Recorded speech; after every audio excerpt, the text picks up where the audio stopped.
তুমি আছো মনের গহীনে, তুমি আছো মনের গহীনে। মেহবিনকে গভীরভাবে কেউ পর্যবেক্ষণ করছে, যা হয়তো মেহবিন বুঝতে পারছে না। মেহবিন জানালা দিয়ে বাইরে তাকিয়ে আছে আপন মনে। অতঃপর কে যেন ভেবে জানালা বন্ধ করে দিল। আরহাম ঘরে ঢুকেই দেখে মেহবিন অদ্ভুত কাণ্ড করছে, সারা ঘর জুড়ে পায়চারি করছে। আরহাম মেহবিনের দিকে এগিয়ে আসে। মেহবিনকে এইভাবে পায়চারি করতে দেখে আরহাম ভ্রু কুঁচকে বলে, এই মেয়ে, তুমি রুমে এইভাবে পায়চারি করছো কেন? আমার পা, আমি যা ইচ্ছা করব। স্টুপিড একটা। সোজা কথা সোজা উত্তর দিতে পারো না? বাসে এতক্ষণ ধরে ঘুমানোর জন্য ঘুম আসছে না, তাই পায়চারি করছিলাম। যদি ঘুম আসে? তোমাকে আমি এমনি এমনি স্টুপিড বলে? এইভাবে পায়চারি করলে সারা রাতও ঘুম আসবে না তোমার। তাহলে কি করব? মন খারাপ করে বলল মেহবিন। আরহাম মেহবিনকে বিছানায় ইশারা করলো বসতে। মেহবিন বসে পড়ল। আরহাম নিচে চলে গেল। অতঃপর নিচ থেকে এক গ্লাস দুধ নিয়ে এসে মেহবিনের দিকে এগিয়ে গিয়ে বলল, দুধটুকু খেয়ে নাও। সারাদিন তো এখানে সেখানে ছোটাছুটি করেছো। দুধটুকু খেলে ফ্রেশ লাগবে তোমার। ফ্রেশ হয়ে গেলেই ঘুম চলে আসবে। মেহবিন দুধের গ্লাস দেখে নাক ছিটকালো। ছোটবেলা থেকেই সে একদমই দুধ খেতে পছন্দ করে না। মেহবিন মুখ ঘুরিয়ে বলল, আমার দুধ খেতে একদম ভালো লাগে না, আমি খাবো না দুধ। এমন কথায় আরহাম রেগে মেহবিনের পাশে বসে বলল, এই মেয়ে, তুমি কি বাচ্চা নাকি? তাড়াতাড়ি খেয়ে নাও। তুমি জানো এমন অবস্থায় দুধ খাওয়াটা কতটা জরুরি? তোমার সাথে একজন লিটল বেবিও আছে, তারও তো প্রয়োজন, তাই না? মেহবিন তবুও শোনে না আরহামের কথা। সে সাপ সাপ জানায় সে খাবে না দুধ। আরহাম এবার জোর করে মেহবিনের মুখটা হা করিয়ে দুধটুকু খাইয়ে দেয়। এতে করে মেহবিনের মুখ দুধ লেগে যায়। মেহবিনকে দেখে যথেষ্ট হাসি পাচ্ছে আরহামের। পুরো বাচ্চাদের মতো মেয়েটা একদম অবুঝ। মেহবিন কাঁদো কাঁদো মুখ নিয়ে চেয়ে থাকে। আরহামের হাসি পেলেও সে তা চেপে রেখে টিস্যু দিয়ে যত্ন সহকারে মুখ মুছে দেয়। মেহবিন শুধু চেয়ে চেয়ে দেখে। আরহাম উঠে দাঁড়িয়ে বলে, জোর করে না খাওয়ালে মুখে ভরে যেত না। বাট তুমি তো স্টুপিড মেয়ে, তোমাকে ভালো করে না বললে কথা কানে যায় না। মেহবিনও উঠে দাঁড়িয়ে বলে, কথায় কথায় আমাকে একদম স্টুপিড বলবেন না। স্টুপিডের কাজগুলো অবশ্যই করব। আপনি কিন্তু। মেহবিনের কথাকে গুরুত্ব না দিয়ে আরহাম বলে, আমার এত তোমার আচারের কথা শোনার টাইম নেই। So good night. আরহাম তার ছোট্ট বেডে শুয়ে পড়ে। মেহবিন রাগে ফুঁসতে ফুঁসতে শুয়ে পড়ে। ঘুম থেকেই অদ্ভুত একটা কাণ্ড ঘটে গেল মেহবিনের সাথে। দরজা খুলতে এসে দেখতে পেল বড় একটা কাঠের বাক্স, রাপিন করা। মেহবিন বুঝতে পারছে না এই বক্সটা হঠাৎ কোথা থেকে এলো। মেহবিন প্যাকেটটা উঠিয়ে নিল।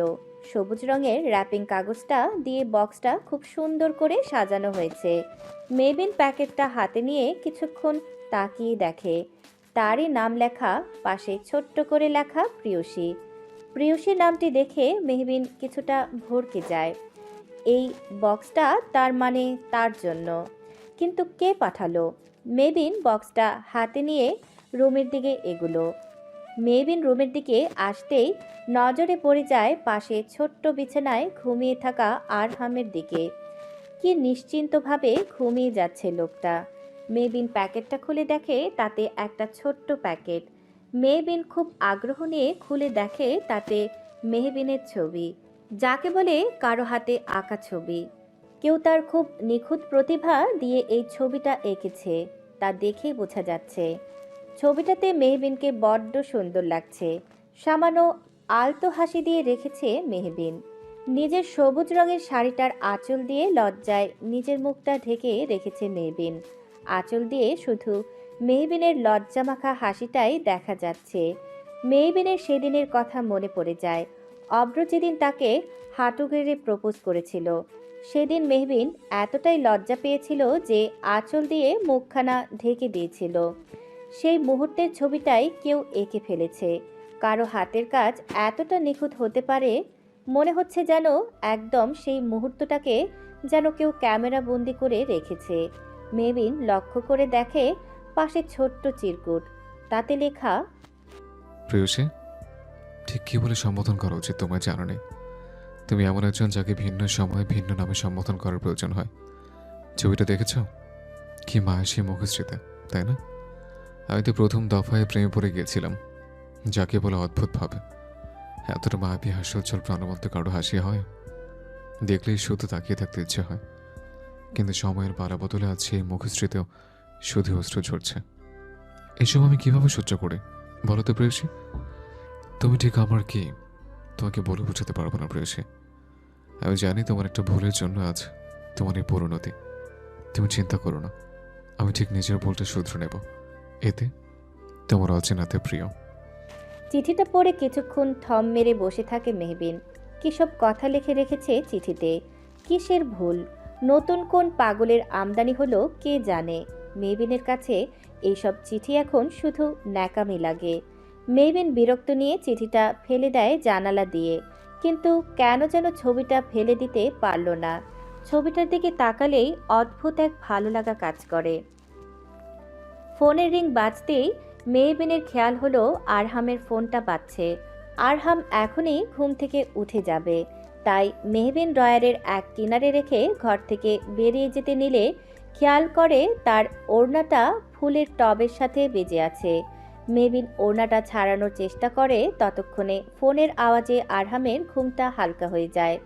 সে আর মোড়ে ঘুম থেকে উঠে তখনই মেহবিন ওড়নাটা ছাড়িয়ে নিয়ে তাড়াহুড়ো করে ঘর থেকে বেরোতে যায়, কিন্তু তখনই ঘটে বিপত্তি। মেহবিনের ফ্লোরে পা পিছলে আরহামের বুকে গিয়ে পড়ে। বুকে ভারী কিছু অনুভব করতেই আরহাম চোখ খুলে দেখে মেহবিন তার বুকে শুয়ে আছে। আরহামের সম্পূর্ণ কথা শেষ হওয়ার আগেই মেহবিন আরহামের মুখ চেপে ধরে বলে, আপনি আপনার স্টুপিড নামক রেকর্ডটিও বাজানো শুরু করুন। তার আগে একটা কথা বলতে চাই, প্লিজ, আমার এখন বকা খাওয়ার মুড নেই। প্লিজ আমাকে ছেড়ে দিন। উনি বাঁকা হেসে বলেন, যদি ছেড়ে না দিই তবে? মানে? আরহাম ধমক দিয়ে বলল। মানে হলো get lost from here you bloody. Mehbin মুখ বেঁকিয়ে ঘর থেকে চলে এলো। এইভাবে বকার কি আছে? সে কি যেচে খবিশ লোকটার বুকে কি পড়েছিল? মেহবিন রুম থেকে চলে যেতেই আরহাম ফোনটা হাতে নিয়ে দেখে 3টা মিসড কল তাহসান করেছে। আরহাম কল পুনরায় করে বলে, হ্যালো, বল। আরহাম, তোর কথা মতন চিটাগাংয়ে আমাদের এই কোম্পানি নিউ প্রজেক্ট করেছে। আরহাম কথাটি শুনে হাসি দিয়ে বলে, দ্যাটস গুড, ভেরি গুড। হঠাৎ তুই চিটাগাংয়ের প্রজেক্টটা ফিক্সড করলি কেন? সেটা নিশ্চয়ই তোকে বলে দিতে হবে না? আরহাম তার ট্রাউজারের পকেটে হাত গুজে কথাটি বলল। আরহাম আহমেদ কোনো উদ্দেশ্য করে কাজ করে না, জানি আমি এতটুকু। আরহামের প্রতি উত্তর কিছু বলল না, বরং আরেক দফা হাসল। মায়রা মুখ গোমরা করে নিচে নামে। অব্রের মা মায়রার মন খারাপ বুঝতে পারলেন ইশারা বেগম। অব্র কালকে সারাটা রাত বাড়িতে ফেরেনি, এমনকি মায়রাকে একটা কল পর্যন্ত করেনি। ইশারা বেগম অবশ্য অব্রকে ফোন দিয়ে জেনে নিয়েছেন যে অব্রের কালকে অফিসের বড্ড চাপ ছিল, তাই অব্র একেবারে সন্ধ্যাতেই বাসায় ফিরবে। ইশারা বেগম মায়রার পাশে বসে বললেন, মন খারাপ করো না মা, অভ্রে তো প্রচণ্ড চাপ যাচ্ছে, তাই সে হয়তো তোমাকে ফোন করতে পারেনি। আমি অভ্রকে বলে দিব যেন সে ফিরে আসার পথে তোমাকে ভার্সিটি থেকে নিয়ে আসে। শাশুড়ির কথা শুনে মায়রা নিজের অভিমানটুকু প্রকাশ করে বলে, কি জানি তোমাকে আর কি বলবো আন্টি, অব্র আজকালকে আমাকে একটু বেশি ব্যস্ততা দেখাচ্ছে। সে কি জানে না তার এই ব্যস্ততা কতটা পোড়াচ্ছে আমাকে? ইশারা মায়রার থুতনি উঁচু করে বলে, একদম মন খারাপ করবে না মা, আমি অভ্রকে আচ্ছা মতো বকে দিব। তুমি তো জানো অভ্র তোমাকে কতটা ভালোবাসে। আজকাল অফিসের ব্যস্ততা, তাই আর কি। কিন্তু তাই বলে এইভাবে অবহেলা করবে? মাঝে মাঝে মনে হয় অব্র আমাকে ভালোই বাসে না। এইভাবে বলো না, সে তোমাকে ভালোবাসে বলেই মেহবিনকে ছেড়ে দিতে একটু পিছু পা হয়নি। আচ্ছা মা, তুমি বরং অভ্রের সাথে কথা বলো, আমিও বলবো না হয় পরে। আচ্ছা। মেহবিন আজকে আরহামের মাকে কিছু একটা বুঝিয়ে বাড়ি থেকে বেরিয়েছে। যদিও আরহাম আবারও ঘুমিয়ে পড়েছে, যেহেতু আজকে আরহামের অফিস নেই, তাই মেহবিন তাড়াতাড়ি বেরিয়ে গেছে। যে আজ কিছুতেই তার সকালের শুরুটা স্টুপিড নামক গালিটা শুনে শুরু করতে পারবে না। আজকে মেহবিনের ভার্সিটির ছোটোখাটো টেস্ট আছে, তাই খুব তাড়াতাড়ি ভার্সিটিতে যাচ্ছে। ভার্সিটির গেটে আসতেই মেহবিন গেটের ভাড়া মিটিয়ে ভার্সিটির গেটে প্রবেশ করে। তখনই তার পথ আটকে কেউ দাঁড়ায়, যাকে দেখেই মুহূর্তেই মেহবিনের বুকটা ধক করে ওঠে। তার শরীরটা কেঁপে ওঠে আলাদা উত্তেজনার শিহরণে। নিজের প্রাক্তন অব্রকে এইভাবে পথ আটকে দাঁড়াতে দেখে মেহবিন স্থির হয়ে দাঁড়িয়ে যায়। অব্র এতদিন পরে মেহবিনকে দেখে তার ঠোঁটের কোণে আলতো হাসি ফুটে ওঠে। কত খুঁজেছে মেহবিনকে, অবশেষে আজকে মেহবিনের দেখা পেয়েই গেল। অব্র মেহবিনের এক বান্ধবীর থেকে জানতে পেরেছে মেহবিন নাকি আজকের টেস্টের জন্য ভার্সিটি আসবে, তাই দেরি না করে অব্র সোজা অফিস থেকে ছুটে এসেছে মেহবিনের সাথে দেখা করার জন্য। মেহবিন এক প্রকার না দেখার ভান করে ভার্সিটির দিকে পা বাড়াতে নিলে অব্র পুনরায় মেহবিনের পথ আটকে দাঁড়ায়।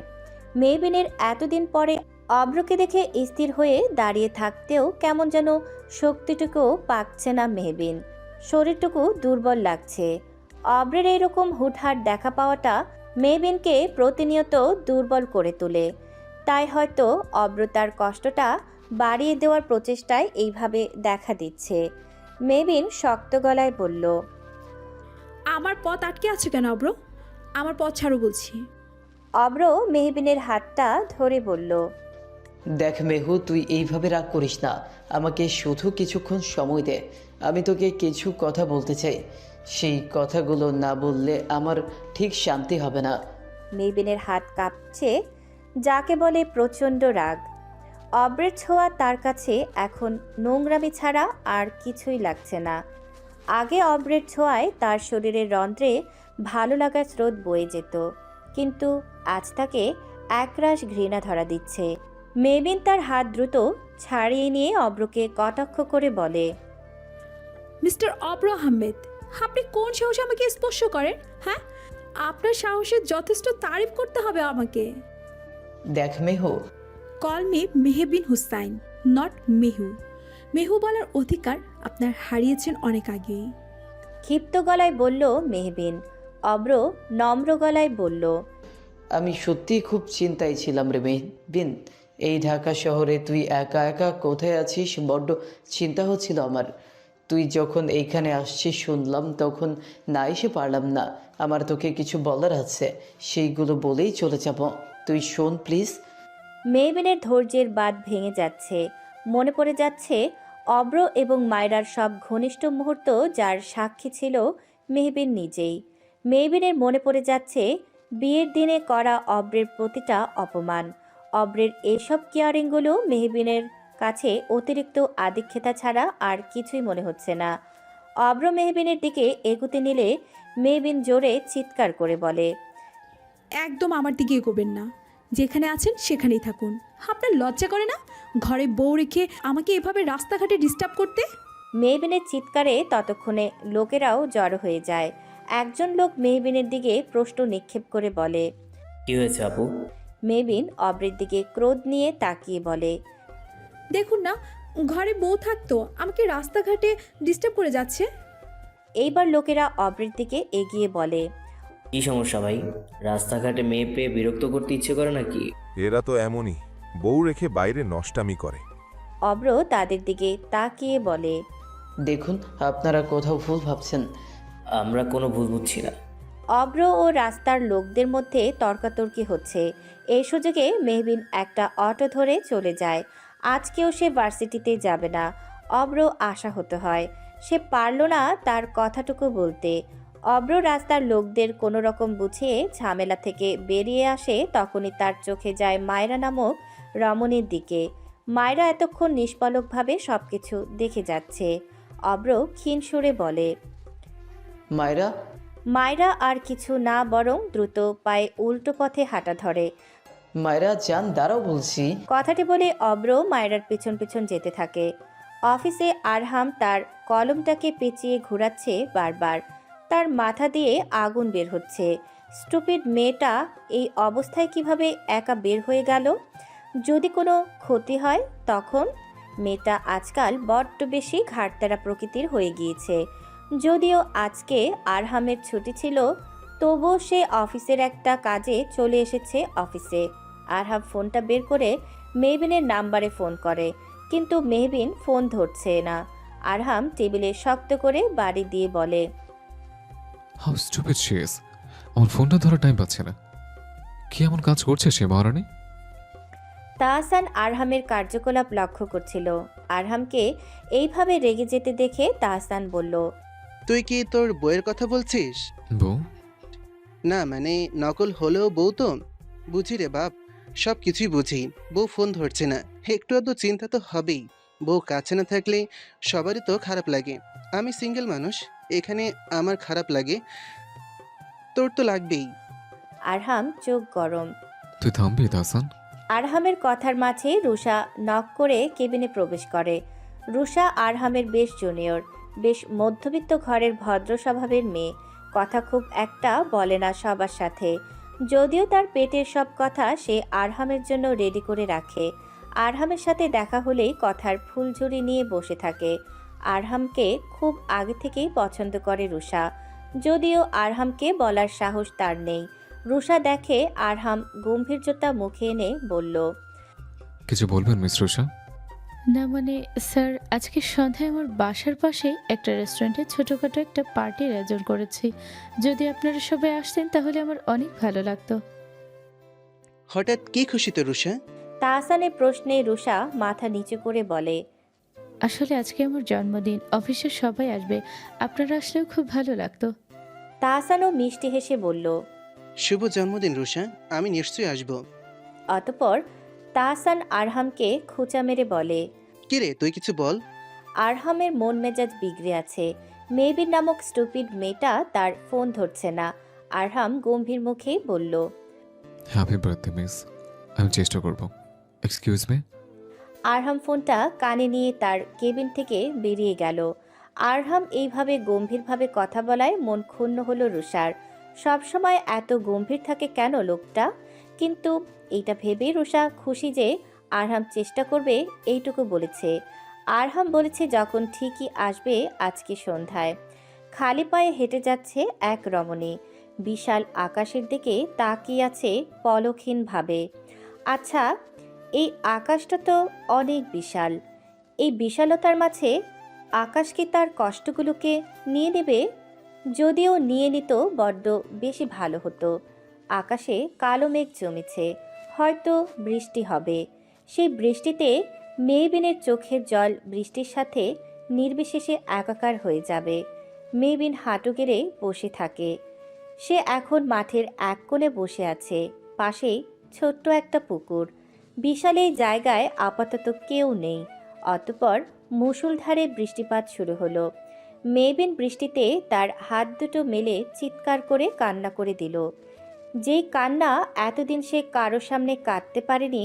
মনের ভেতরে লুকোনো নিগুড় কোনো দুঃখবোধকে এক নিমেষে জাগিয়ে তুলতে পারে বৃষ্টি, আবার তা ধুয়ে মুছে সাফও করে দিতে পারে। আজ মেহবিনও ইচ্ছে মতো কাঁদবে এই বৃষ্টিতে, উজাড় করে দিবে বৃষ্টির কাছে তার সকল দুঃখ, সকল কষ্ট। মেহবিন অনুভব করে কেউ তার মাথায় ছাতা দিয়ে দাঁড়িয়ে আছে। মেহবিন তাকিয়ে দেখে আরহাম ছাতা হাতে নিয়ে দাঁড়িয়ে আছে। মেহবিনকে দেখেই আরহামের বুকটা ঠক করে ওঠে।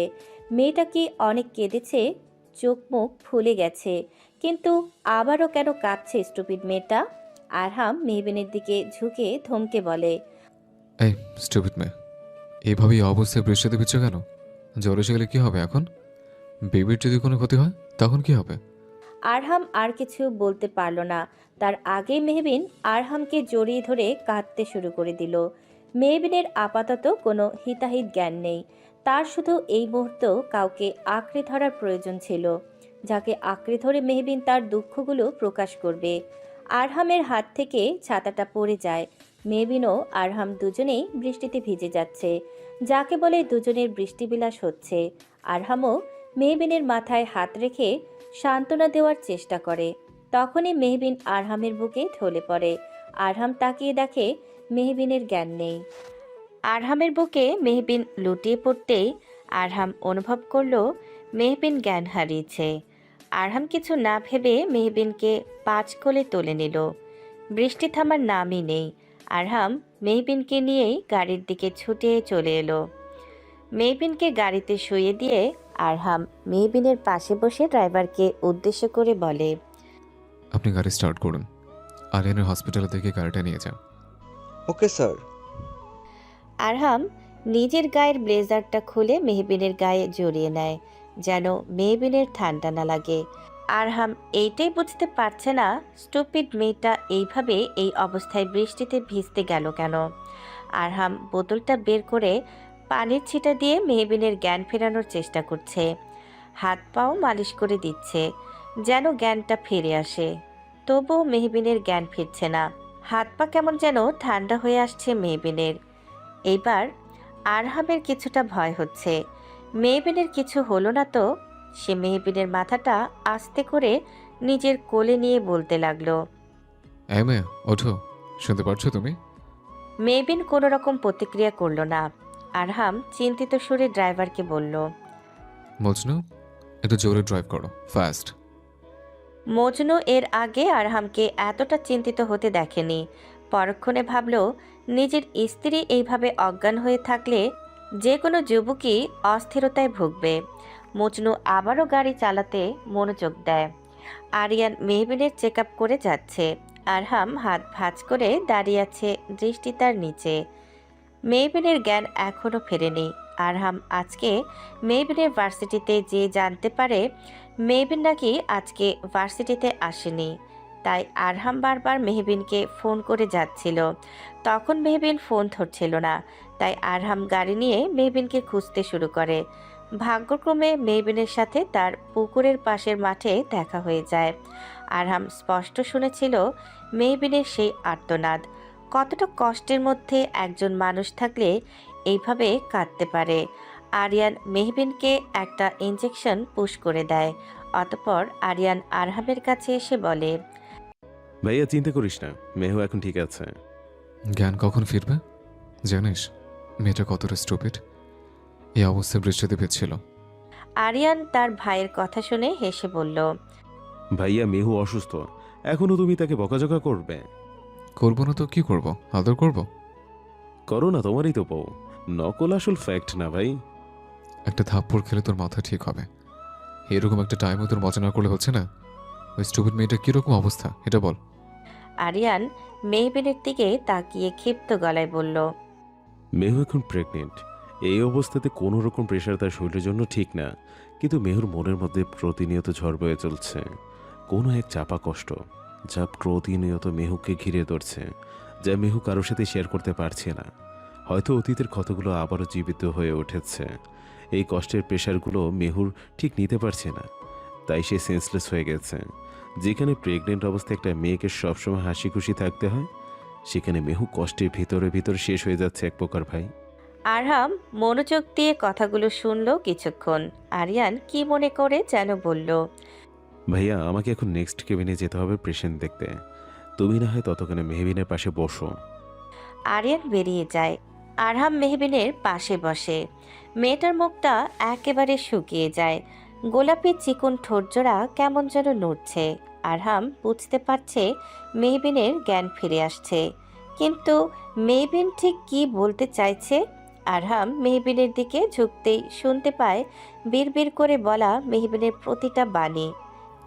আমাকে এতবার আঘাত করে কি এত শাস্তি পাও তুমি? জানো না, তোমার উপস্থিতি বারবার স্মরণ করিয়ে দেয় তোমার করা প্রতিটি ছলনার কথা। আমার হৃদয়টুকু যে বারবার ক্ষত হয়ে যায় পুরনো স্মৃতি মনে পড়লেই। মেহবিন আর কিছু বলতে পারল না, পুনরায় চোখ জোড়া বন্ধ করে ফেলল। মেহবিনের কথা শুনে আরহামের কেমন একটা কষ্ট হতে শুরু হলো। আরহাম বুঝতে পারল আরিয়ানের দেওয়া ইনজেকশনের জন্যই মেহবিনের জ্ঞান ফেরা সত্ত্বেও মেহবিন পুনরায় ঘুমিয়ে পড়েছে। বালিশে মুখ গুজে কেটে যাচ্ছে মায়রা। অব্র তার ব্যাগটা বিছানায় ফেলে মায়রার দিকে এগিয়ে আসতে নিলেই মায়রা তাকে বাধা দিয়ে চিৎকার দিয়ে বলে, একদম আমার কাছে আসবে না অব্র। কি ভেবেছো তুমি? তুমি মেহবিনের সাথে দেখা করবে? অথচ আমি জানতেও পারবো না? কেন দেখা করলে তুমি মেবিনের সাথে?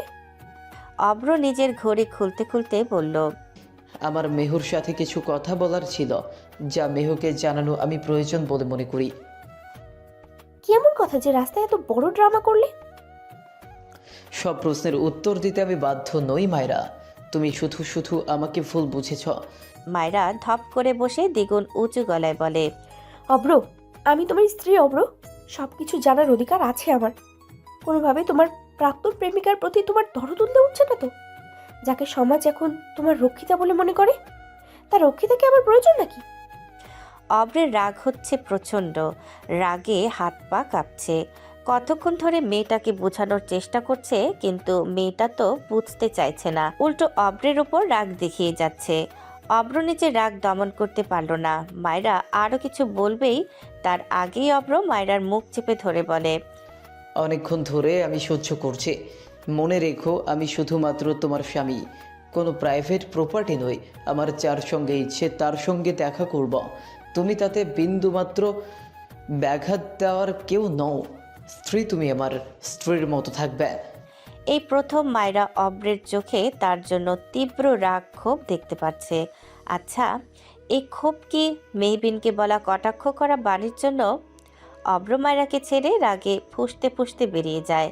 মায়রা কান্নায় ভেঙে পড়ে। অব্রের মা আড়াল থেকে সব কিছুই দেখছেন।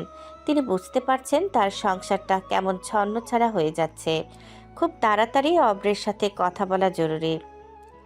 রুষা আজকে নীল রঙের একটি শাড়ি পরেছে। অফিসের প্রায় সবাই চলে এসেছে, শুধুমাত্র আরহাম ছাড়া। রুষা ভাবল আরহাম বোধহয় ট্রাফিক জ্যামে পড়েছে, তাই আসতে লেট হচ্ছে। তাহসান রুষাকে দেখে বলল, বাহ রুষা, তোমাকে দেখে আজ যথেষ্ট সুন্দর লাগছে। রুষা লজ্জা পেয়ে বলে, কি যে বলেন না তাহসান ভাই। একদম ঠিক বলেছি। আজ কত ছেলে তোমার এই রূপে ফিদা হবে, শুধু দেখতে থাকো। আরহাম স্যারই শুধু ফিদা হলে চলবে, আর কাউকে লাগবে না। রুষা বিড়বিড় করে বলল কথাটি। তাহসান ভ্রু কুঁচকে বলল, কিছু বললে? না মানে স্যার কখন আসবে? ফোন করে দেখো। আচ্ছা। আরহামের ফোন বেজে উঠতেই আরহাম ফোনটা হাতে নিয়ে উঠতে নিলেই আরহাম খেয়াল করে মেহবিন আরহামের বাম হাতটা আঁকড়ে ধরে ঘুমাচ্ছে। নার্স এই অবস্থা দেখে এসে বলে, স্যার আমি ছাড়িয়ে দিচ্ছি হাতটা। আরহাম তাতে বাধা দিয়ে বলে, দরকার নেই, এ তোর ঘুম ভেঙে যেতে পারে। এইদিকে আরহামের ফোনটাও বেজে চলেছে। ফোনটা এইভাবে বাজতে থাকলে মেহবিনের ঘুম ভেঙে যেতে পারে। তাই আরহাম ফোনটা কেটে দিয়ে রুষাকে ছোট্ট করে মেসেজ পাঠিয়ে বলল সে এখন আসতে পারবে না, তার জন্য যেন অপেক্ষা না করা হয়। আরহামের এরূপ মেসেজ মনটা ছোট হয়ে যায় রুষার। আজ সব আয়োজনই তো আরহামকে ঘিরে ছিল। আরহাম একটিবার আসলে কি খুব ক্ষতি হতো? কি এমন কাজে ব্যস্ত আরহাম? রুষা মন খারাপ করে কেক কাটতে চলে গেল। আরহাম তার এক হাত দিয়েই ফোন টিপে যাচ্ছে এবং মেহবিনকে পর্যবেক্ষণ করে যাচ্ছে। ঘুমের মধ্যে আলতো হাসির রেখা দেখা যাচ্ছে মেয়েটার মুখে হাসিটাই যেন মানায় বড্ড। নার্স বলে গেছে কালকে সকালেই একেবারে মেহবিনের ঘুম ভাঙবে। আরহাম তার মাকে ফোন করে জানিয়ে দিয়েছে সব ঘটনা। রাত প্রায় 11টা বাজে। আরিয়ান এখনো অন্য পেশেন্টদের দেখছে। আরহাম ফোন টিপতে টিপতে তার চোখে ভর করে একরাশ ঘুম। আরিয়ান সবার চেক আপ করে মেহবিনের কেবিনে ঢুকে। আরহাম এখনো কিছু খায়নি, রাতও হয়েছে বেশ। আরিয়ান ঠিক করেছিল দুই ভাই মিলে ক্যান্টিনে গিয়ে খেয়ে আসবে, কিন্তু আরিয়ান কেবিনে এসে সুন্দর এক মুহূর্তের সাক্ষী হয়। আরহামও মেহবিনের একে অপরের হাত ধরে পরম নিশ্চিন্তে ঘুমাচ্ছে। মেহবিন বিছানায় ঘুমিয়ে আছে এবং আরহাম চেয়ারেই ঘুমিয়ে আছে। দেখেই বোঝা যাচ্ছে আরহাম আজ বড্ড ক্লান্ত। দুজনকে দেখে আরিয়ান মৃদু হাসল। সকালের মিষ্টি আলো মুখে পড়তে মেহবিন নিজের হাতজোড়া আরহামের হাতের মুঠোতে আবিষ্কার করে। আরহাম ঘাড় কাত করে চেয়ারে বসে ঘুমাচ্ছে, মেহবিনের হাতজোড়াটা শক্ত করে ধরে। মেহবিন হাত দুটো ছাড়াতে নিলে আরহাম আরও শক্ত করে নিজের সাথে মিশিয়ে ঘুমাতে থাকে। আরহামের এমন স্পর্শে কেমন যেন মেহবিনের শরীরটায় আলাদা শিহরণ বয়ে যাচ্ছে। মেহবিন ঠোঁট ভিজিয়ে চারপাশটা ভালো করে দেখে নেয়। সে এখন হসপিটালে রয়েছে, কিন্তু অদ্ভুত বিষয় হলো মেহবিন বুঝতে পারছে না সে এখানে কেন, কি হয়েছিল তার সাথে। আরহাম মেহবিনের হাত দুটো একেবারে এমনভাবে শক্ত করে নিজের সাথে জড়িয়ে ঘুমাচ্ছে যেন একটু হালকা করলেই মেহবিন যেন পালিয়ে যাবে। মেহবিন এবার অস্বস্তিতে পড়ে যাচ্ছে। মেহবিনের ভাবনার মধ্যে ফোড়ন কেটে একজন নার্স নক করে আসে। মেহবিন এবং আরহামকে দেখে মুচকি হেসে বলে, গুড মর্নিং ম্যাম। মেহবিনও কোনো রকম গুড মর্নিং জানায়। নার্স আরহামকে দেখে বললেন, স্যার এখনো ঘুম থেকে ওঠেনি। অবশ্য না ওঠারই কথা, সারা রাত উনি সজাগ ছিলেন। এক প্রকার বলতে গেলে বারবার ঘুম থেকে উঠে উনি আপনাকেই দেখেছেন যে আপনি ঠিক আছেন কিনা। আপনি তো ওনার হাত ধরেই ঘুমিয়েছিলেন, তাই স্যার না খেয়ে চেয়ারে ঘুমিয়ে থাকে যেন আপনার অসুবিধা না হয়। আপনাকে দেওয়া স্লাইন শেষ হলে উনি নিজে ডাক্তারদের মাঝ রাতে ফোন করে ডেকে আবারও আপনাকে স্লাইন দেওয়ার ব্যবস্থা করেছেন। সত্যি ম্যাম, আপনি বড্ড লাকি এইরকম কেয়ারিং হাজবেন্ড পেয়ে। নার্সের কথা শুনে মেহবিন আরও এক দফা অস্বস্তিতে পড়ে যাচ্ছে। সে তো জানে আরহাম তার নকল স্বামী। মেহবিনও তার সন্তানকে সে তার দায়িত্ব মনে করে, তাই তো এতটা যত্ন করছে, এতটা আগলে রাখছে। মেহবিন কৃতজ্ঞতার দৃষ্টিতে আরহামের দিকে তাকালো। সত্যি মানুষটা বড্ড ভালো। মেহবিন পরিচয়টুকুই যার কাছে ছিলই না, সে আজকে মেহবিনের কত খেয়াল রাখছে। মেহবিন আস্তে ধীরে আরহামের দিকে ঝুঁকে নিজের হাতটা ছাড়তে নিলে আরহামের চোখ খুলে যায়। দুজনেই অদ্ভুতভাবে দুজনের কাছে চলে আসে। দুজনের নিঃশ্বাসেই যেন দুজন গুনতে পারছে মেহবিনের হাত এখনো আরহামের হাতে। আরিয়ান কেবিনে এসে এইরকম দৃশ্য দেখে মুচকি হাসে। সে হালকা করে কেসে ওঠে। আরিয়ানকে দেখে দুজনেই দুজনের থেকে দূরে সরে আসে। আরিয়ান ঠোঁট টিপে হাসে। দুবার এইরকম দৃশ্য দেখতে পেল সে। তার চোখ যেন চুরিয়ে যাচ্ছে। আরিয়ান পুনরায় হালকা কেসে বলে, ভাই তোরা এত প্যাকেট হোস না, জাস্ট চিল। আমি তেমন কিছুই দেখিনি। আরহাম উঠে দাঁড়িয়ে বলল, প্রথমত বয়স্কদের মতো বারবার কাছাকাছি করা বন্ধ কর। আরিয়ান মাথা নাড়ায়। আরহাম এইবার কণ্ঠটাকে পুনরায় গম্ভীর করে মেহবিনের দিকে তাকিয়ে বলে, আরিয়ান, ফার্স্ট অফ অল এই স্টুপিড মেয়েটাকে বলে দে যেন কালকের মতো সেম ঘটনা আবার যেন রিপিট না করে। তাহলে আমার থেকে খারাপ আর কি হবে না, জাস্ট একটা স্টুপিড গার্ল। কথাটি বলেই আরহাম গটগট করে বেরিয়ে যায়। আরহাম বেরিয়ে যেতেই মেহবিন নাক উঁচু করে বলে, দেখলি আরিয়ান, লোকটা কত বাজে! কি এমন করেছি যে সব সময় আমাকে স্টুপিড বলে? বেশরম লোক একটা।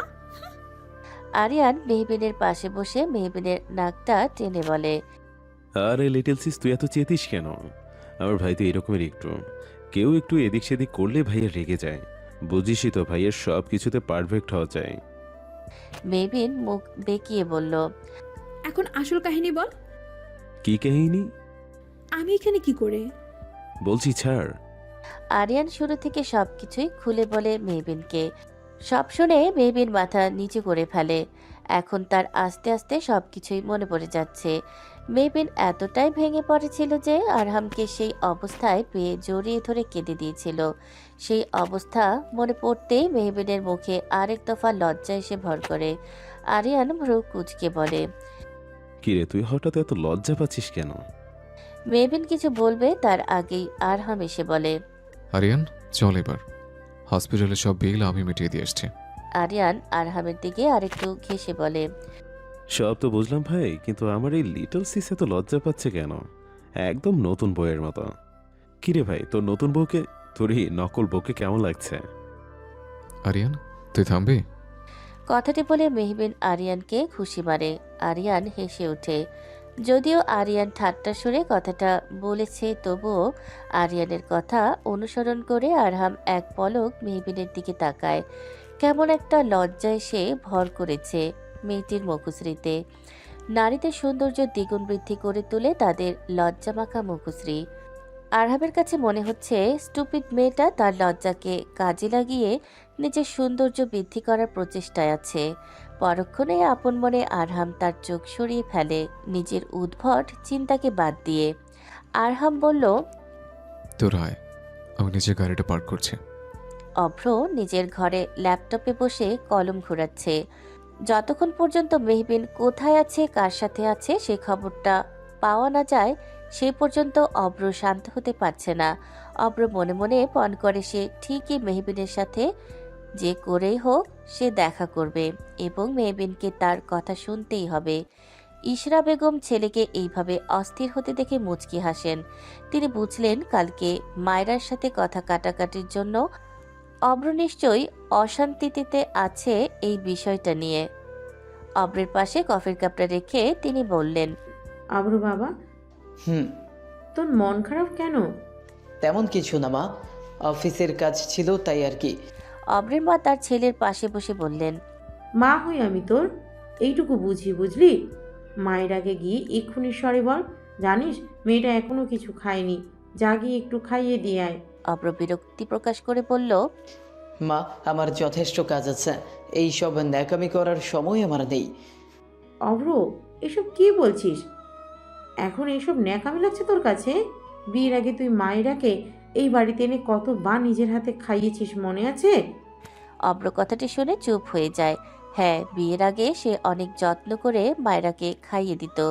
মেহবিন শুধু দূর থেকে দেখেই যেত তার ভালোবাসার মানুষটি, তার স্বামী অন্য নারীকে কতটা ভালোবাসার সহিত খাইয়ে দিচ্ছে। মেহবিন অভ্রের সামনে কাঁদত না, সে নিজের ঘরে কাঁদত। অভ্র কেন যেন টের পেত মেহবিনের কান্না। সেই কান্নাগুলোও অভ্রর কাছে ন্যাকামি মনে হতো। আজ মায়রাকেও তার ন্যাকা মনে হচ্ছে। তাহলে বিয়ের পরে কি মায়রার প্রতি ভালোবাসার রংটা হালকা হতে শুরু করলো? নিজেকে প্রশ্ন করে বসে অভ্র।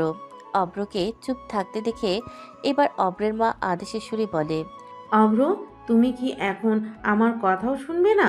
কি হয়েছেটা কি তোমার, আমাকে খুলে বলবে? আমার তো মনে হচ্ছে পুরনো প্রেম জেগে উঠেছে তোমার। যদি তা হয় ভুলেও তা ভাববে না, না হলে আমার থেকে খারাপ কেউ হবে না, এই আমি বলে দিলাম। মায়ের কথা শুনে অভ্র মাথা নিচু করে ফেলে। ইশরা বেগম রাগ নিয়ে বেরিয়ে যায়। অভ্র মাথা নিচু করেই মায়রার ঘরের দিকে এগিয়ে যায়। মায়রা একটা শর্ট স্লিভ কটনের টি শার্ট এবং একটা জিন্স পরে বের হচ্ছিল। অভ্রকে দেখে সে থেমে যায়। অভ্র বলল, কোথায় যাচ্ছ? সব প্রশ্নের উত্তর আমি তোমায় দিতে প্রয়োজন বোধ করি না। জাস্ট এইটুকু জেনে রাখো, 2 দিনের মধ্যে আমি চূড়ান্ত ফয়সালা করব। মায়রার কথাটা অভ্র বুঝল না। মায়রা বেরিয়ে গেল। মুখ কালো করে বসে আছে মেহবিন। আরহাম বলে গেছে যেন এক পাও না রাখে দুধটুকু না খাওয়া পর্যন্ত। কিন্তু মেহবিন কিছুতেই দুধ খাবে না। সারাদিন শুধু বকে আর শুধু বিচ্ছিরি মার্কা দুধ খেতে বলে। মেহবিন আরহামকে কিছুক্ষণ বকে। আরহামের মা মেহবিনের মুখটা শুকনো দেখে বলে, মেহু মা, আমার মুখটা এরকম করে রেখেছো কেন? তো কি করব, উনি সবসময় আমাকে বকেন বৃষ্টি খেতে। ওই দুধটা কি আদৌ খাওয়া যায়? আরহামের মা হেসে বলে, পাগলি মেয়ে আমার, আমার ছেলেটা তোমাদের অনাগত সন্তান এবং তোমার জন্য কতটা চিন্তিত দেখছো না? তাই তো এত বকাঝকা মা। তোমাদের অনাগত সন্তান শব্দটি মেহবিনের কানে বাজছে। তার সন্তানটা তো আরহামের নয়, কিন্তু সবাই জানে এই সন্তানটি আরহামের। সকলের কাছে যখন এই সন্তানের আসল পরিচয় প্রকাশ পাবে তখন কি হবে এর ভবিষ্যৎ? এইসব ভাবলেই মেহবিনের চিন্তা বেড়ে যায়। আরহামের মা আবারও বললেন, এমনিতে দুধটা খেতে ভালো না লাগলেও তোমার যে খেতে হবে মা। তোমার শরীর কতটা দুর্বল জানো তো? অজ্ঞান হয়ে পড়েছিল সারা রাত। এটা কি বেবির জন্য ক্ষতিকর না? আরহামের মায়ের কথা শুনে মেহবিন মাথা নাড়ায়। আরহামের মায়ের কথা শুনে দুধটুকু মুখে দেয়। আরহামের মা রান্নাঘরের দিকে অগ্রসর হয়। সাথে সাথে মেহবিন দৌড়ে মুখের দুধটুকু ফেলে দেয়। এমনিতেই এই অবস্থায় সে কিচ্ছু খেতে পারছে না, বলতে গেলে রুচিটাই উঠে গেছে। সেখানে দুধটুকু তার কাছে সব থেকে জঘন্য পানীয় বলে মনে হচ্ছে। মেবিন একটা ফোন দিয়ে আটল। আরহামের ঘরের বারান্দায় গেল। সেখানে আপাতত কেউ নেই। রাহেলা এবং ড্রাইভার একে অপরের দিকে কেমন যেন লজ্জা করে তাকিয়ে আছে, তাও বাগানের এক কোণে। মেবিন তাতে গুরুত্ব না দিয়ে দুধটুকু ফেলে দিল। সঙ্গে সঙ্গে বাজখাই গলায় কেউ বলল, হাউ রিডিকুলাস, ড্যাম ইট, কি করলো এই কাজ? এইরকম গলা শুনে মেহবিনের পুরো বিশ্বাস হয়ে গেল সে ভুলক্রমে আরহামের উপর দুধ ফেলে দিয়েছে। মজনু রাহেলার হাত ধরবে তার আগেই রাহেলা বড় ভাইজান গো বলে দৌড়ে চলে গেল। মজনু চোখ বন্ধ করে হাত ধরতে গিয়ে আকাশের হাতে চুমু দিয়ে ফেলে। আকাশ হলো বাড়ির কেয়ারটেকার। মজনু তার হাতে এইভাবে চুমু খাওয়ায় আকাশ চিল্লিয়ে ওঠে। মজনু চোখ খুলে দেখে আকাশ। মজনু বলে, তুই? রাহেলা কই? শালা, তুই আগে বল, তুই আমার হাতে চুমু খাইলি কেন? ঘরে কি তোর বাপ ভাই নাই? ছি! মজনু কি বলবে বুঝতে পারছে না। রাহেলা আরহামের কাছে এসে মুখ চেপে ধরে। আরহাম যেন রাগে কাঁপছে এক প্রকার। আরহামের মাথা থেকে দুধ টুপ টুপ করে আরহামের মুখ এসে গড়িয়ে পড়ছে। আরহামের পুরো ব্লেজার দুধ লেগে আছে। আরহাম রক্তচক্ষু নিয়ে উপরের দিকে তাকাতে সর্বপ্রথম তার চোখ যায় মেহবিনের দিকে। মেহবিন বিড়বিড় করে বলে, যেখানে বাঘের ভয় সেখানেই সন্ধ্যা হয়। ভাগ মেহু ভাগ। মেহবিন ভো দৌড় দেয়।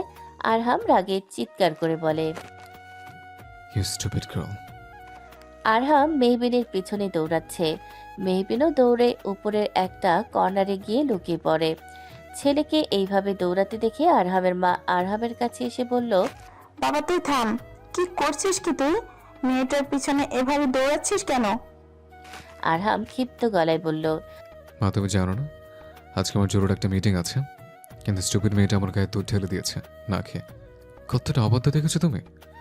যেখানে আমি ওকে পুরো গ্লাসটা শেষ করতে বলেছিলাম, সেখানে কি করলাম, পুরো দুধের গ্লাস আমার উপরে ফেলে দিল। আরহামের মা বুঝছেন ছেলে আজ চটেছে, তাই ছেলেকে শান্ত করার জন্য তিনি বললেন, আহা, হয়তো বুঝেনি তুই দাঁড়িয়েছিলি, তুই রাগ করিস না। হ্যাঁ, বুঝবে কেন, কত নাদান শিশু তাই না? আজকে ওর একদিন কি আমার একদিন। রাহেলা, 4 গ্লাস দুধ রেডি রাখো। ভাইজান গো, 4টা গ্লাস। আরহাম ধমকে বলল, বেশি বকবক করো না, যা বলছে করো, রেডি করে উপরে নিয়ে আসো। রাহেলা মাথায় হাত দিল। সে সব বুঝে গেছে আজকে 4 গ্লাস সব আরহাম মেহবিনকেই খাওয়াবে। আজ মেহবিনের কি হবে ভাবতেই রাহেলার হাত পা কাঁপছে। আরহাম উপরের দিকে দৌড়ে যায়। আরহাম উপরে গিয়ে নিজের রুমে গিয়ে দরজাটা ভিড়িয়ে দেয়।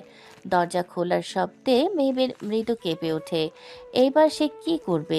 আরহাম চারপাশে ঘুরতে ঘুরতে বলে, হ্যাঁ স্টুপিড গার্ল, তুমি এখানে বেরিয়ে পড়ো, লুকিয়ে কোনো লাভ নেই, আজকে তোমাকে কেউ বাঁচাতে পারবে না। আরহাম রুমের চারপাশে ঘুরছে। মেহবিন আল্লাহ আল্লাহ করছে।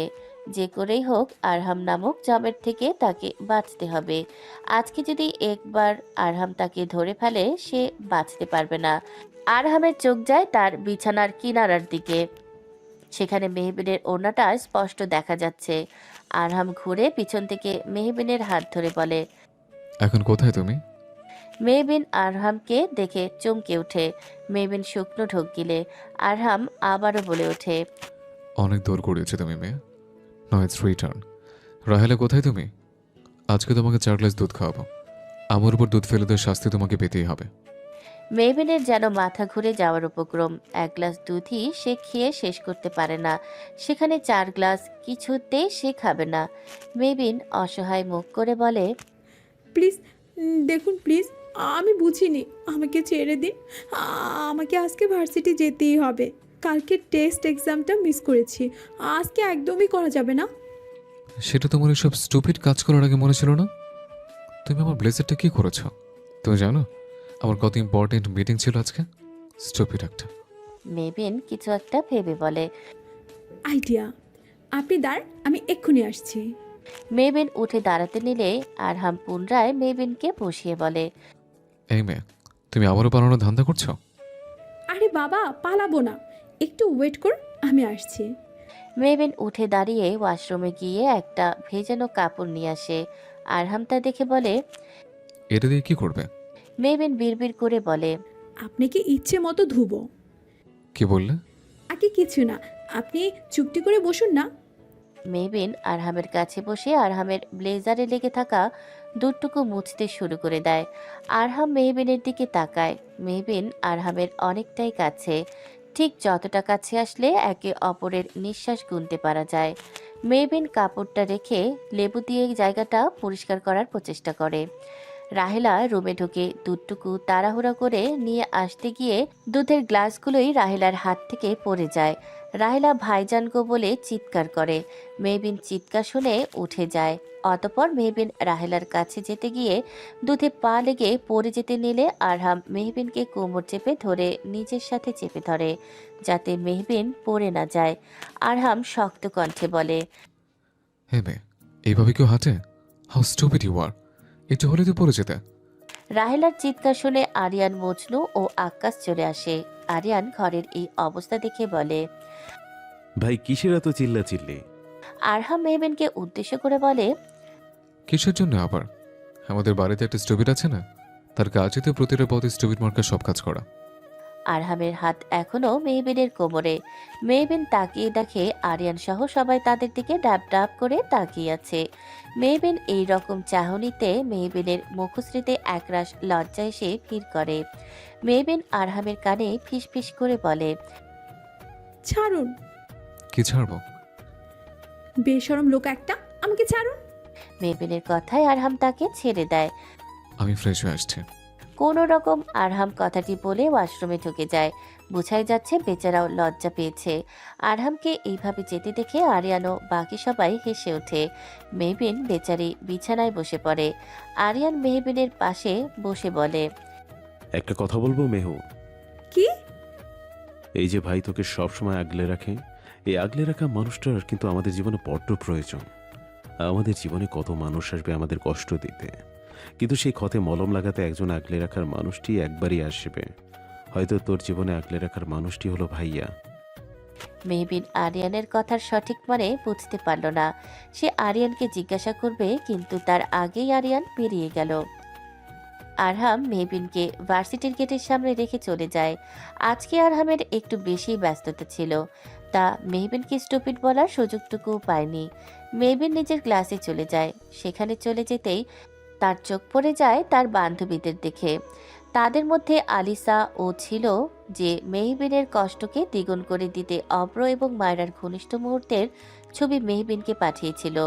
মেহবিনকে এতদিন পরে দেখে তারা এগিয়ে আসে।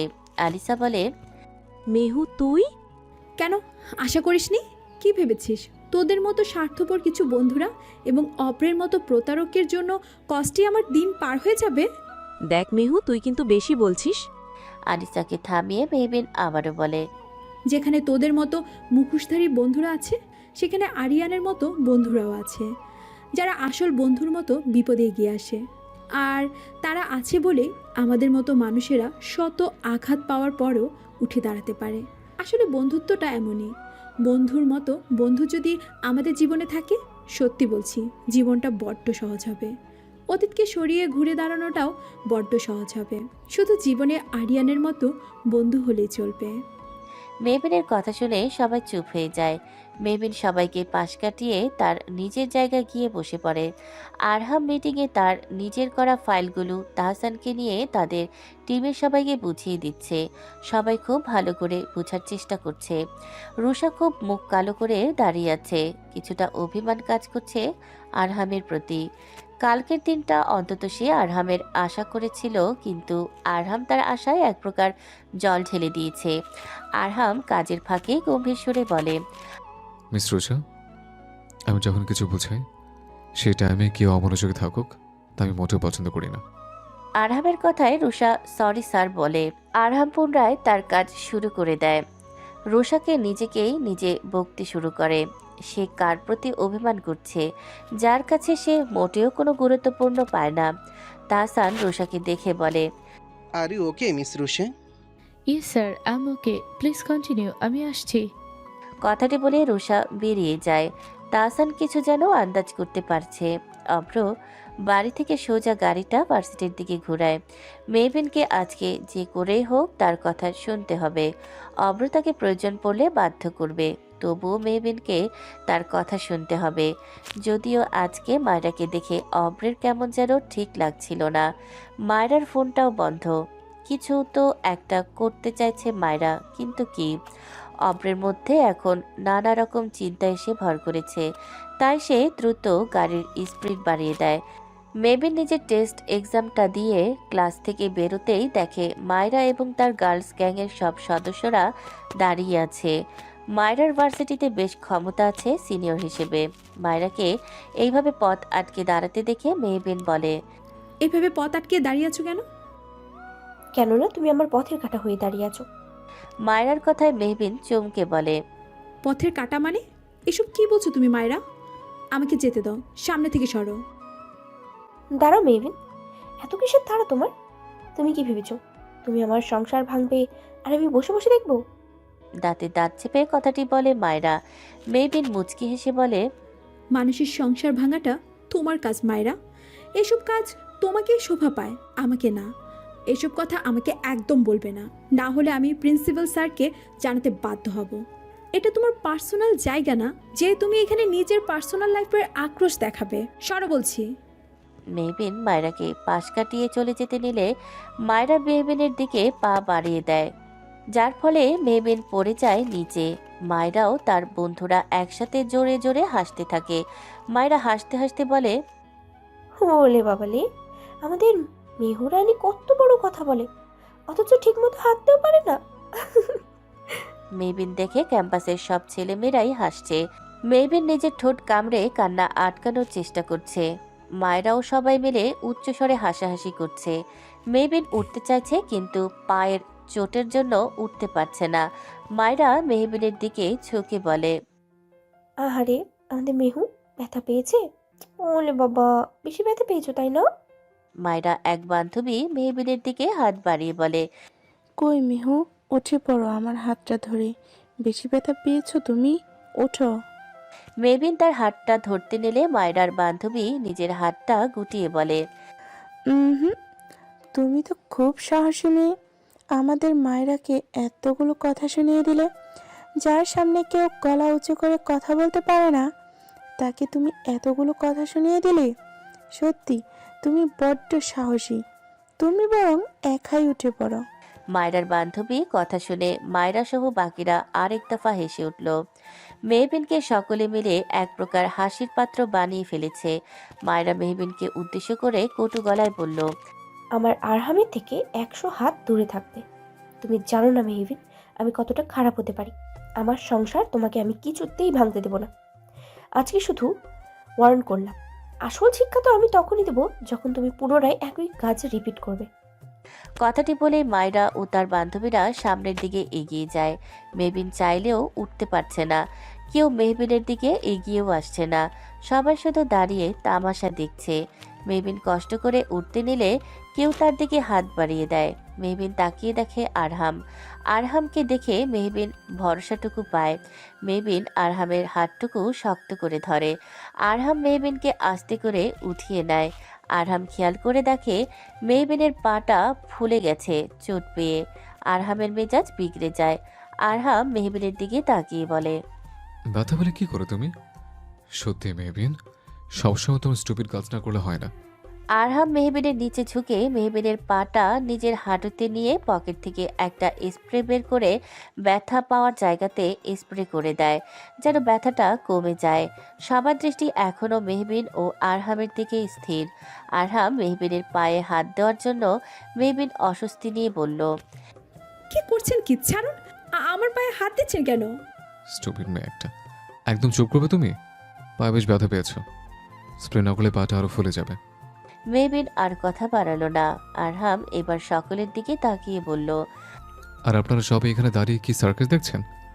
এখানে একজন ব্যথার কারণ উঠতে পারছেন না, আর আপনারা এখানে মজা নিচ্ছেন? আদৌ আপনারা সবাই মানুষ? আরহামের কথায় মায়রা থেমে যায়। মায়রা যাচ্ছিল, কিন্তু আরহামকে দেখে সে ভ্রু কুঁচকে তাকায়। সে বুঝতে পারছে না মেহবিনের সাথে অজ্ঞাত লোকটা মেহবিনের কে। আরহাম তাচ্ছিলর হাসি দিয়ে বলে, আজকাল মানবতা সবই হারিয়ে গেছে। আজকাল মানুষ বিপদে পড়লে আমরা তার দিকে সাহায্যের হাত না বাড়ালেও তার দিকে তাকিয়ে আমরা মজা নিই, তার ভিডিও করে ভাইরাল করি। এটা আমাদের বর্তমান সমাজের মানচিত্র। সত্যি ঘৃণিত হয়ে উঠছে আমাদের এই সমাজ, আমাদের মানব সভ্যতা। আরহামের কথা শুনে সবাই শুধু মাথা নিচু করে দাঁড়িয়ে থাকে। মায়েরা এক কোণে হাত ভাঁজ করে দাঁড়িয়ে থাকে। আরহাম হয়তো তাকে দেখেনি কিংবা তার করা কার্যক্রমের সাক্ষী হয়নি।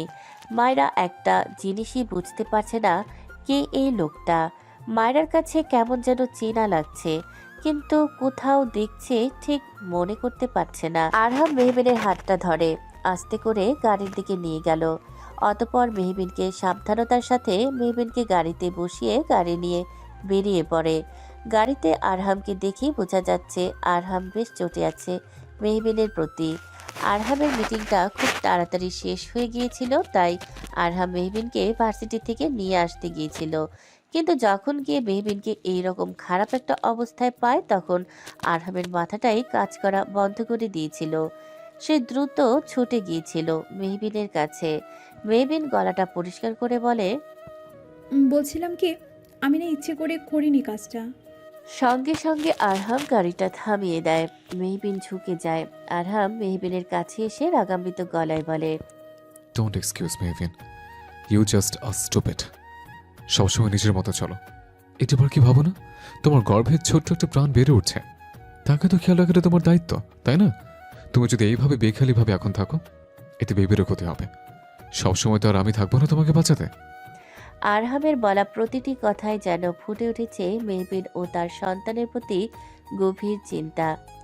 কিন্তু এত কিসের চিন্তা আরহামের? মেহবিন জানে আরহামের তার পাশে সবসময় থাকবে না। শুধুমাত্র কয়েকটা মাস মেহবিনের দায়িত্ব নিয়েছে। মেহবিন আরহামের দিকে তাকিয়ে বলে, আমার ও আমার বেবির জীবনটা শুধুমাত্র একাই পারবো আমি আমার বাচ্চাকে সামলাতে। আমি জানি সেইটুকু ভরসা নিজের উপর আমার আছে। আপনি কোনো চিন্তা করবেন না। আরহাম মেহবিনের দিকে আরেকটু আগায়, যার কারণে মেহবিন কিছুটা পিছিয়ে যায়। আরহাম মেহবিনের কানে আলতো সুরে বলে, আমাদের জীবনের যে পথ রয়েছে, সেই পথে আমাদের একাই হাঁটতে হবে। সেই পথে কিছু মানুষ আসবে যারা আমাদের পাশে থেকে আমাদের পথ চলার রাস্তাটুকু সহজ করে দেয়। আমি শুধু সেসব মানুষের কাজটাই করছি, বাকি পথ তুমি একাই হাঁটছো মেহবিন। কথাটি বলে আরহাম মেহবিনের থেকে দূরে গিয়ে ড্রাইভিংয়ে মনোযোগ দেয়। মেহবিন আরহামের কথা শুনে কিছু বলল না। আরহামের মুখে নিজের নামটি শুনে মেহবিনের ভালো লাগলো। মেহবিনের যেন আরিয়ানের কথাটার মানে একটু হলেও বুঝতে পারল না। আরিয়ানের ভাষ্যমতে আরহাম এমন এক মানুষ যে সকল পরিস্থিতিতে মেহবিনকে আগলে রাখবে। পরক্ষণেই মেহবিন আনমনে ভেবে ওঠে, আরহাম তো তাকে শুধুই সাহায্য করছে, আর তেমন কিছুই না। মেহবিন নিজের মনটাকে শান্ত করে নিজের চিন্তাটাকে দূরে রেখে দেয়। এদিকে অব্র ভার্সিটি এসে জানতে পারে মায়েরার কার্যকলাপের কথা। সঙ্গে সঙ্গেই অব্রের মাথায় দাও দাও করে আগুন জ্বলে ওঠে। অব্রর আগে গাড়ির দরজায় লাথি মারে। মায়েরার ক্লাসের দিকে এগিয়ে যায়। মায়েরা তার বন্ধুদের সাথে কিছু বিষয়ে কথা বলছিল। অব্রকে দেখে মায়েরা বলে ওঠে, অব্র, তুমি এখানে? অব্র কিছু না বলে সকলের সামনে এক প্রকার টানতে টানতে মায়রার হাত ধরে বাইরে নিতে যেতে থাকে। ভার্সিটির সবাই অব্র ও মায়রার দিকে তাকিয়ে আছে।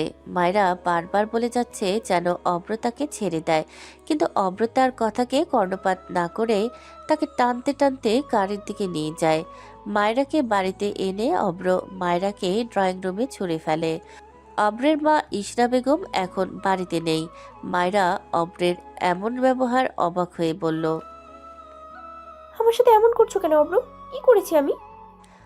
অব্র মায়রার দিকে ঝুঁকে মায়রার গালটা চেপে ধরে বলে, একদম ন্যাকা সাজবে না মায়েরা, সব জানি আমি। কিভাবে তুমি আজ সবার সামনে মেহবিনকে অপমান করেছ। তোমার সাহস কি করে হয় মেহুকে এইভাবে অপমান করার? কি এমন করেছে মেহু? তোমার যা বলার তো আমার সাথে বলতে, মেহুকে এইভাবে টানতে গেলে কেন মাঝখানে? মায়রা চিৎকার করে বলে, তোমার মেহুই তো সব নষ্টের গোড়া।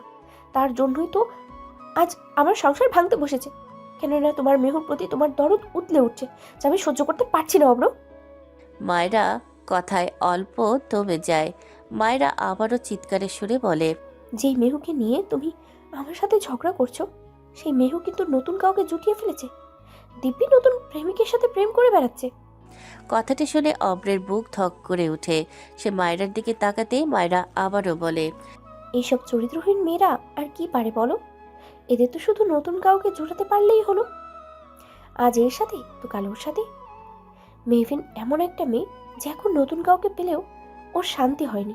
ও এখন আমার সংসারটাও শেষ করে দিতে চাইছে। বাজারে মেয়ে একটা। মায়েরার মুখে এমন কটূক্তি বাক্য শুনে অব্র মায়েরার গালে থাপ্পড় দিতে গিয়েও থেমে যায়। মায়েরা ভয়ে চোখ বন্ধ করে ফেলে।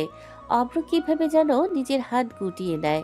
মায়েরার দিকে তাকিয়ে বলে, মেহবিনের নামে আর একটা বাজে কথা শুনলে আমার থেকে খারাপ কেউ হবে না মায়েরা।